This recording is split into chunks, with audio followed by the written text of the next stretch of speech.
Assalamualaikum Ibu. Waalaikumsalam. Ya, perkenalkan nama saya Cucu, CPNS 2021 Pemerintah Kota Bandung. Mohon izin Ibu mau melakukan wawancara. Ya, silakan Neng. Mohon maaf Ibu, sebelumnya namanya siapa? Nama saya Galis Komasi, SPDN MPT. Ya, pekerjaan Ibu. Saya adalah Kepala Sekolah SDN 264 Kriya Bumi Antapani, Kota Bandung. Alhamdulillah. Ibu, saya mau bertanya, pendapat Ibu mengenai wawasan kebangsaan. Wawasan kebangsaan itu adalah salah satu program yang diwacanakan pemerintah untuk membekali warganya sebagai warga negara yang baik yang cinta kepada negara Indonesia. Ya Ibu, saat ini banyak sekali beredar informasi yang isinya dapat menimbulkan ancaman gangguan, hambatan, dan tantangan terhadap sikap dan nilai yang dimiliki oleh warga negara. Isu tentang hoax vaksin contohnya nih Bu. Nah, bagaimana pendapat Ibu? Kebetulan sekarang dari masa pandemi COVID dan pemerintah sudah memprogramkan seluruh warga untuk melakukan vaksin dengan tujuan adalah ingin memberantas atau ingin memutus memutus penyebaran virus COVID. Salah satu upayanya adalah dengan vaksin yang harus segera dituntaskan di Indonesia. Apabila ada hoax tentang vaksin, itu hanya bagi segelintir orang yang belum tahu manfaatnya. Sebenarnya dengan vaksin yang digulirkan pemerintah itu adalah salah satu upaya pemerintah untuk mencegah warga masyarakat agar lebih sehat, agar tidak tertular virus. Jadi saya berharap masyarakat lebih tidak percaya dengan isu-isu, karena kalau dengan hoax yang sekarang di berita itu biasanya hanya sebagian kecil tetapi dibesar-besarkan. Jadi lebih baik carilah ilmu atau carilah pembahasan tentang vaksin, manfaat vaksin, gunanya vaksin yang sebenarnya yang sebetulnya amat baik untuk kepentingan bangsa dan negara Indonesia ini. Lalu Ibu, bagaimana upaya Ibu tersendiri agar terhindar dari ancaman gangguan, hambatan, dan tantangan yang mengerucut pada hoax ini Bu? Memang di masa sekarang dengan Wabarakatuh. Ya, perkenalkan Bu. Ya, Ya, nama saya Dewi. ya. Terima kasih sudah meluangkan waktunya untuk wawancara dengan saya. Sebelum kita mulai, kalau boleh tahu, Ibu namanya siapa? Saya Asti Solihah. Kegiatannya apa, Bu? Saat ini kegiatan jadi ibu rumah tangga, juga jadi admin komunitas ibu-ibu Mamahud Bandung. Iya.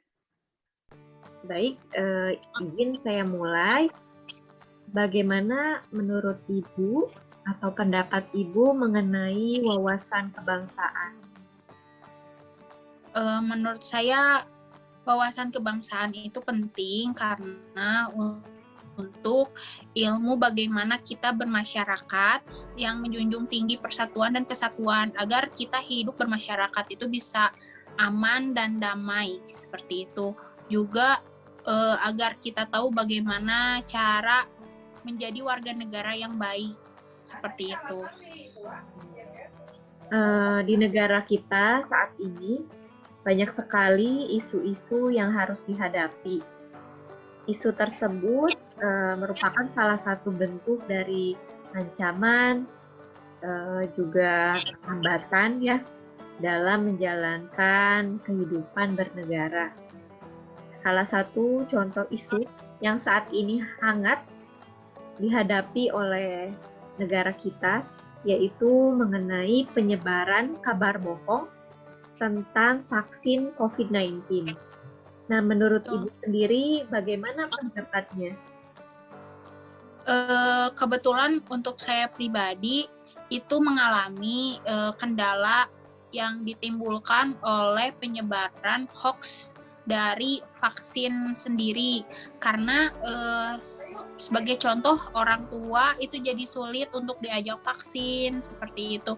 Mungkin untuk informasi-informasi di media televisi atau media cetak itu bisa terkontrol oleh pemerintah ya, tetapi untuk seperti di informasi di WhatsApp, Facebook itu kan sangat cepat menyebar luasnya, apalagi hoax, sehingga mempengaruhi pemikiran-pemikiran dari orang tua mengenai vaksin sendiri seperti itu. Jadi kalau saya sendiri sih mengalami dan itu sangat mengganggu.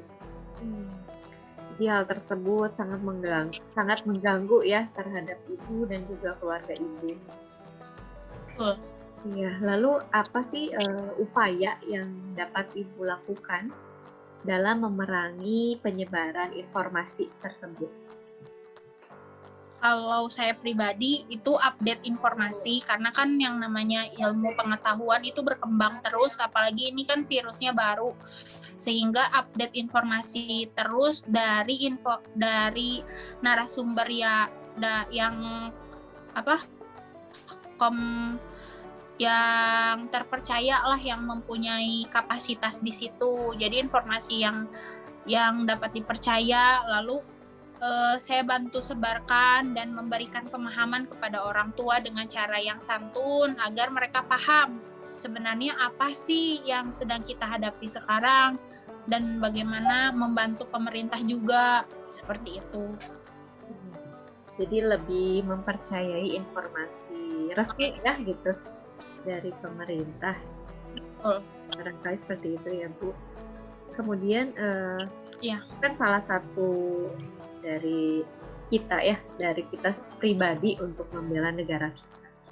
Lalu bagaimana upaya Ibu kepada masyarakat untuk menyebarkan atau menanamkan nilai-nilai wawasan kebangsaan dan implementasi nilai-nilai bela negara?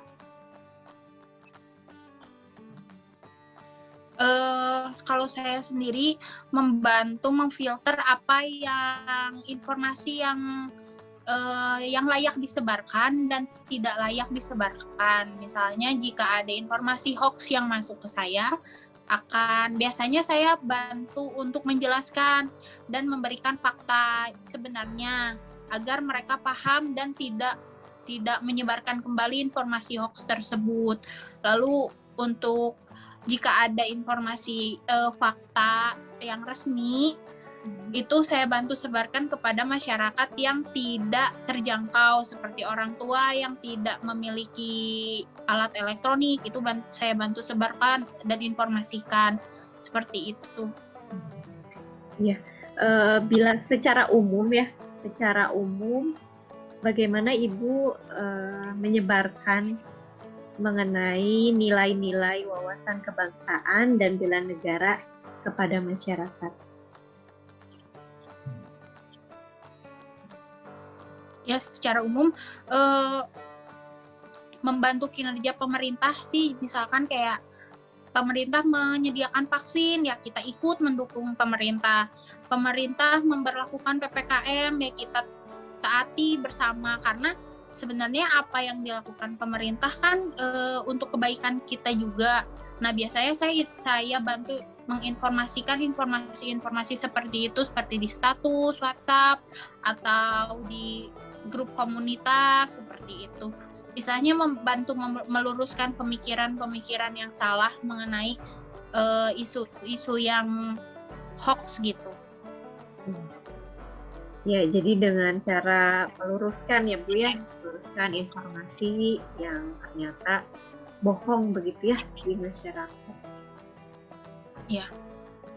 Baik, sekian Bu, terima kasih sebelumnya atas waktunya dan juga pendapat-pendapatnya, juga upaya yang telah Ibu lakukan agar penyebaran atau agar isu-isu tersebut tidak terus meradang, begitu ya Bu?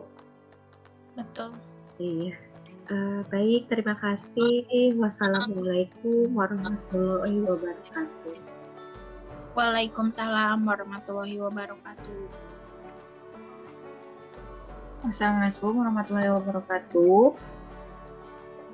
Waalaikumsalam warahmatullahi wabarakatuh. Maaf mengganggu waktunya ya malam-malam. Semoga berkenan untuk diwawancara. Dengan Teteh siapa? Dengan Hilma Nurajijah. Sedang bekerja Teh? Iya, Bekerja di bagian apa? Bidan Pelaksana. Oh iya. Langsung saja ya wawancaranya. Menurut Teteh, apa arti dari wawasan kebangsaan? Kalau menurut saya, wawasan kebangsaan adalah cara pandang bangsa Indonesia tentang diri dan lingkungan, serta mengutamakan kesatuan dan persatuan bangsa. Ya, lalu bagaimana pendapatnya mengenai isu yang sekarang sedang hangatnya, sekarang sedang pandemi, banyak sekali hoax-hoax yang beredar di masyarakat, baik itu tentang vaksin maupun tentang penyakit corona, masih banyak yang tidak percaya. Bagaimana pendapatnya? Menurut saya, pendapat tentang isu hoax tersebut, ya memang ada di masyarakat yang kurang literasi akan membaca tentang digital, sehingga rendah. Memang ada masyarakat yang tingkat literasi digitalnya sangat rendah, sehingga sangat rentan menerima isu hoax tersebut. Namun ada juga yang literasinya cukup tinggi, khususnya dari kalangan milenial yang cukup kritis dalam menyikapi hal hoax tersebut. Tentu saja pemerintah harus berperan aktif berkomunikasi dengan masyarakat untuk meluruskan berita-berita hoax tersebut dengan cara misalkan dari berita, dari kampanye, itu pun demi keselamatan kita semua. Ya, menurut Teteh, bagaimana upaya bela negara agar terhindar dari ancaman, gangguan, hambatan yang sedang dihadapi saat ini? Iya, saran saya ya, supaya masyarakat tetap mematuhi protokol yang telah dibuat oleh pemerintah. Begitupun kami sebagai nakes berperan aktif untuk meminimalisir tingkat penyebaran COVID dengan selalu menerapkan protokol kesehatan yang telah diterapkan oleh pemerintah dengan 6M, yaitu dengan memakai masker, mencuci tangan, menjaga jarak minimal 1 meter, membatasi mobilitas itu pergerakan ya. Yang kelima, menghindari keramaian atau kerumunan yang sering terjadi di masyarakat. Dan yang terakhir, menghindari makan bersama. Kayak seperti makan yang sering kita lakukan ya, itu harus meminimalisir dulu supaya tingkat penyebaran COVID menurun. Dengan begitu kita sudah memakai atau mengupayakan bela diri untuk negara. Oh iya, terakhir beri pesan-pesan untuk masyarakat agar bisa melaksanakan bela negara tanpa ada perpecahan karena adanya ancaman dari hoax tersebut. Ya, sarannya dari pemerintah juga harus tetap mengupayakan pembelaan negara tersebut dengan cara mematuhi protokol yang telah ada, dengan mematuhi protokol yang telah pemerintah buat, sehingga wawasan negara dan pembelaan negara yang telah pemerintah buat akan dilaksanakan oleh masyarakat. Ya, terima kasih ya Teh atas ilmu dan waktunya. Selamat bekerja kembali. Semoga sehat-sehat ya Teh dalam menjalankan tugasnya. Ya, terima kasih. Terima kasih atas waktunya. Wassalamualaikum warahmatullahi wabarakatuh. Ya, Assalamualaikum warahmatullahi wabarakatuh. Waalaikumsalam warahmatullahi wabarakatuh. Ya, perkenalkan Pak, nama saya Dewi Siti Maria Ulfa. Saya adalah peserta Latsar CPNS Kota Bandung. Sebelumnya, terima kasih Bapak sudah menyempatkan waktunya. Mohon izin untuk saya mulai wawancara. Iya, boleh, mangga. Ya, nama Bapak siapa? Nama Bapak Flopi Agus Budianto. Kerjaannya apa, Pak, kalau boleh tahu? Guru PJOK di SDN Siramana. Baik ya, kita mulai pertanyaannya. Tenang aja ya, Pak. Oke. Menurut Bapak, apakah arti wawasan kebangsaan? Untuk pribadi saya, wawasan kebangsaan yaitu cara pandang kita terhadap bangsa dan negara Indonesia. Iya. Nah, Indonesia sendiri saat ini telah menghadapi berbagai macam isu-isu, termasuk saat ini isu pandemi COVID-19 ya Pak, sudah hampir 2 tahun. Kemudian hal tersebut merupakan salah satu contoh dari ancaman, gangguan, hambatan, dan tantangan bagi negara kita. Yeah. Kemudian contoh lainnya adalah isu penyebaran kabar bohong mengenai vaksin COVID-19. Menurut Bapak bagaimana mengenai isu tersebut? Kalau menurut saya sih emang sudah banyak beredar ya untuk isu-isu vaksin. Entah apa itu vaksinnya emang palsu atau apa, itu kurang tahu. Cuman kan kita bisa mensosialisasikan kepada masyarakat untuk cara mendapatkan vaksin tersebut, dan dari mulai misalnya di puskesmas atau misalnya lembaga-lembaga yang mengadakan vaksin. Jadi jangan sembarang ikut vaksin, misalnya di sini ikut vaksin daerah apa. Jadi yang resmi gitu. Jadi biar tidak ada yang namanya istilah vaksin palsu atau apalah gitu. Paling begitu, Bu. Iya. Lalu apa yang bisa Bapak upayakan nih secara pribadi menghindari penyebaran informasi mengenai vaksin tersebut?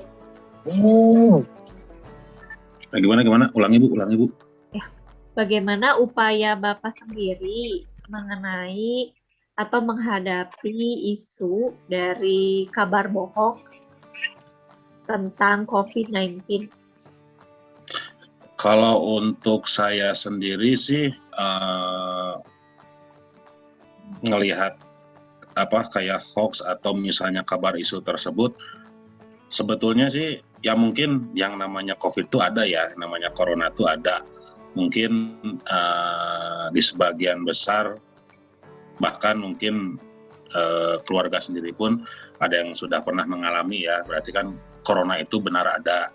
Tapi untuk isu-isunya apakah itu dengan jumlah yang sekian juta atau apa, itu kan kita yang ya mungkin dari yang orang-orang berpendidikan lah ya, orang-orang yang berkependidikan yang tinggi, mungkin mereka berpikir dulu sebelum misalnya dia menerima kabar bahwa corona tuh gini atau isunya dengan jumlah gini, mungkin mereka berpikir dahulu. Beda dengan orang-orang yang awam gini, yang bisa dibilang maaf ya, misalnya yang pendidikannya di bawah gitu kan, mungkin mereka terbawa yang namanya isu tersebut. Jadi kan mereka kabar ini langsung disebar. Nah, dari situ mungkin kita bisa lebih bijak lagi untuk bersosialisasi di media sosial ya. Jangan sampai hal tersebut atau isu tersebut bisa tersebar tanpa ada apa ya disebutnya, ada hasil yang benar-benar emang itu gitu hasilnya gitu kan. Ya contoh mungkin yang sekarang tuh pembagian wilayah zona ya, dari mulai zona merah, zona kuning, zona hijau gitu kan. Kadang misalnya Jawa Barat misalnya sudah zona ini, padahal sebetulnya misalnya pemerintah zona Bandung tuh masih kuning. Ada yang menyebarkan zona Bandung tuh sudah zona hijau ini. Nah, itu kan pemerintah mungkin yang lebih tahu gitu kan dibanding kita yang orang-orang yang bisa dibilang mungkin hanya orang-orang yang berkecimpung di dunia kesehatan, atau misalnya orang-orang yang punya skill di bidang tersebut yang lebih mengetahuinya dibanding kita yang hanya mendengar saja, hanya mungkin melihat saja atau apa tanpa mendalami ilmunya tersebut, begitu Bu. Jadi lebih mempercayai informasi dari pemerintah dan juga dari tenaga kesehatan, begitu ya Pak? Ya, betul. Iya. Menurut Bapak sendiri, bagaimana sih mengedukasi masyarakat tentang wawasan kebangsaan dan juga mengenai implementasi bela negara? Bagaimana menurut Bapak? Kalau menurut saya pribadi sih sebetulnya mungkin kalau di masa saat ini atau di masa pandemi ini mungkin bisa dibilang agak sulit karena mungkin ya yang dekat kemarin sajalah untuk upacara 17-an ya. Biasanya kan kita warga-warga ya dari mulai tingkat RT, RW, kelurahan, kecamatan, mereka kadang kan suka mengadakan upacara nih ya, upacara. Nah sekarang kan kebanyakan upacara yaitu berupa virtual atau apa, mungkin bagi masyarakat apaan sih gitu kan upacara virtual nggak rame atau apa, itu kan sebetulnya salah satu dari yang namanya tadi istilah bela negara, wawasan kebangsaan, itu kan menunjukkan jiwa nasionalisme kita sebagai warga negara Indonesia gitu kan. Simpel lah sebetulnya, satu aja. Kan sudah ada himbauan untuk mengibarkan bendera dari 1 Agustus sampai 30 Agustus ya, 31 Agustus sampai akhir bulan Agustus. Kadang ada yang hanya menganggap remeh gitu kan, nanti ajalah pas 17-an. Nah gitu kan, dari situ kan kita bisa melihat mana nih masyarakat yang sudah punya jiwa kebangsaannya atau misalnya bela negaranya atau apa gitu kan, di situ sudah terlihat. Mungkin bagi orang-orang yang sudah mengerti, yaitu kita saling mengingatkan kepada warga, kepada masyarakat yang misalnya hanya menganggapan udah pas 17 Agustus gitu kan atau apa. Tapi dari satu sisi kan tidak harus di 17 Agustus saja nih gitu kan, dari mulai hari-hari besar negara yang lain gitu kan, dari mulai kesaktian Pancasila atau apa gitu kan. Apalagi mungkin kalau saya kan dulunya sempat di Paskibra gitu kan, jadi kita sebagai anggota Paskibra dilatih, dididik gitu kan, yang namanya harus punya jiwa nasionalisme yang tinggi gitu kan, baik itu terhadap bendera, terhadap bangsa gitu kan. Jadi kita sudah dididik seperti itu. Nah makanya mungkin bagi rekan-rekan atau mungkin bagi ibu pun untuk yang CPNS yang sekarang mungkin ya bisa dibilang kalau untuk latsarnya seperti ini kan virtual mungkin agak kurang ya Bu ya, agak kurang gimana gitu kan, dibanding kan dengan kalau latsar yang benar-benar berkumpul semua, itu lebih bisa dibilang lebih mengena gitu ya untuk wawasan kebangsaannya, bela negaranya atau apa gitu. Jadi kalau dari pribadi saya untuk bela negara dan wawasan kebangsaan untuk sosialisasi ke masyarakat, ya itulah. Jadi bagi masyarakat yang sudah mengetahui atau sudah tahu nih seperti apa untuk bela negara maupun wawasan kebangsaan, saling mengingatkan, saling memberitahu ya, mungkin dengan caranya masing-masing ya, tidak harus misalnya dengan teguran atau apa, tapi kita kasih contoh dulu, mungkin kan orang tuh nanti bertanya-tanya ngapain tuh gitu kan, padahal belum 17 Agustus tapi udah pasang bendera. Ya berarti kan itu mereka tidak tahu, kita beritahu bahwa ini sudah masuk bulannya gini secara detail mungkin ya, dikasih tahunya, jadi biar orang yang awam pun menjadi mengerti, begitu paling Bu. Ya Pak, terima kasih. Jadi bisa kita mulai dari contoh-contoh kecil dulu ya Pak ya, dengan Betul. Ya Bapak, terima kasih atas waktunya. Sama-sama Bu Dewi, mangga. Sekian wawancaranya. Wassalamualaikum warahmatullahi wabarakatuh. Bismillahirrahmanirrahim. Assalamualaikum warahmatullahi wabarakatuh. Izinkan saya untuk sedikit membuat analisis terkait dengan hasil wawancara dari kelompok kami, bahwa memang dari seluruh kalangan masyarakat sudah mengetahui secara garis besar apa yang dimaksud dengan wawasan kebangsaan. Kemudian juga setiap narasumber itu sudah menyampaikan bagaimana nasionalismenya, kemudian bagaimana cara mengatasi isu-isu kontemporer yang sedang terjadi. Terlebih lagi tentang COVID-19, di mana di sebelumnya ada kepala sekolah, kemudian ada juga sebagai berolahraga, kemudian ada ibu rumah tangga, dan juga sebagai perawat. Tentu sudah banyak sekali upaya-upaya yang sudah dilakukan oleh para narasumber guna mencegah penyebaran hoax misalnya, atau juga misalnya tentang isu-isu kontemporer yang sedang terjadi. Alhamdulillah, semoga dengan seperti ini Indonesia akan menjadi lebih baik dan Indonesia akan bangkit. Assalamualaikum warahmatullahi wabarakatuh.